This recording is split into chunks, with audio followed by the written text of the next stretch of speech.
Hello. Happy millionth snow day, or it kind of feels like that, doesn't it? I know some of you have questions about the annotated bibliography. We were actually going to talk about that in class this week. Haha. There is an example up for you in written projects, but your main job is to find 10 peer-reviewed academic journal articles 5 years or younger, so you don't want older than 5 years, that can go with your topic. You have to go with the topic for which you've already signed up. Now, I scanned all of that in, so if you say, I don't remember what my topic is, do me a favor, go look under written projects and you'll find it under there, or create your own case. I'm on my phone, so I can't get to it easily. And I'm juggling 2 dogs, 2 cats, and a silly person because Annika is across from me doing her computer time.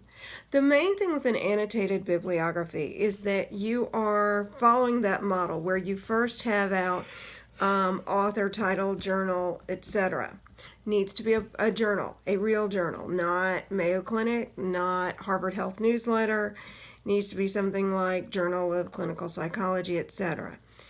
And so that means you have to have an author. If it doesn't have an author, it's probably not peer-reviewed, so keep that in mind. It has to have dates. It has to have page numbers, all of these good things.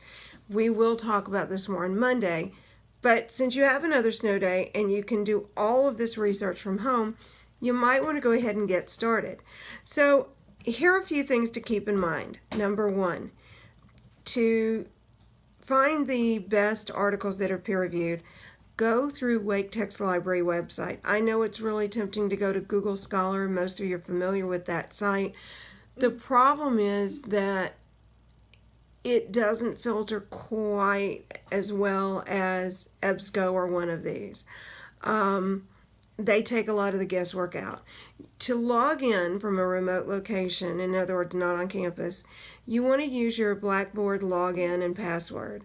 Once you get in, you can then put, your search term, go through NC Live, Psych Info, any of those, and then put in your search term. If you want to narrow it down even more, like say you want to talk about your topic's PTSD, so you put in post-traumatic stress disorder. Then when you click on advanced search, if you wanted to say in children, you could then put in adolescents, in children. Or you might want to just play, since it's kind of your day off, and start looking and just saying, well, what kind of articles are out there? What would be interesting? For some of you, you picked a topic where you know you're interested in the topic, but you don't necessarily know how you want to focus. So that's the next thing, is trying to focus it. This is not awful, I promise. The thing is, it's not something you can do at the last minute.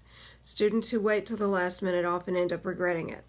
The reason the annotated bibliography is due at the end of the month, even with delays and closings, etc., is because it gives me a chance to then go in and approve your articles before you do your paper. Because if you screwed up on your paper, there's no way to make higher than a 50. It's just not going to happen.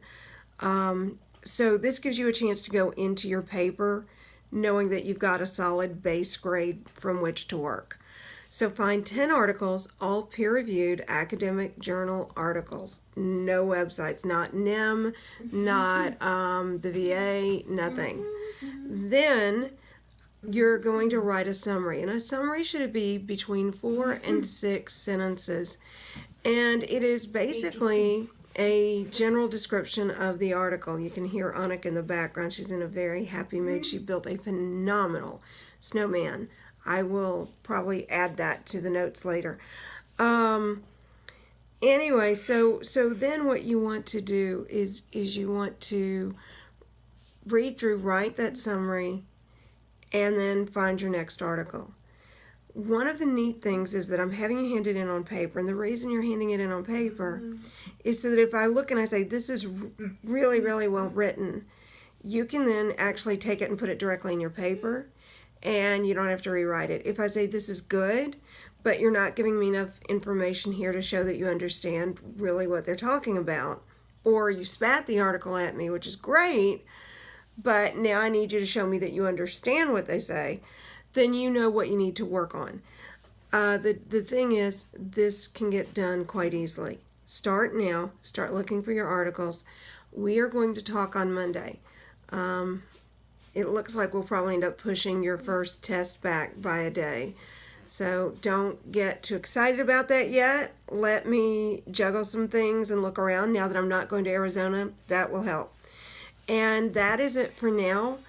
I'll watch emails some tomorrow, but to be honest, since the college is closed, I'm going to use it in part as time to get caught up on an article I'm trying to write on the advantages of online education for individuals with disability. That's a really big research area of mine, and you can hear Annika is just a great DJ in the background, isn't she?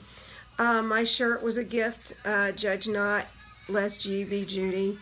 I love Judge Judy and Judge Maybelline and Judge Faith, so Judge Mathis, all of them. So when you feel like you're lost and separate from the world, watch one of those shows and know that I'm probably recording it and later watching it with you. Have a great day. I hope everyone's power stays on. I hope you stay warm and safe. And I will see you on Monday. Bye.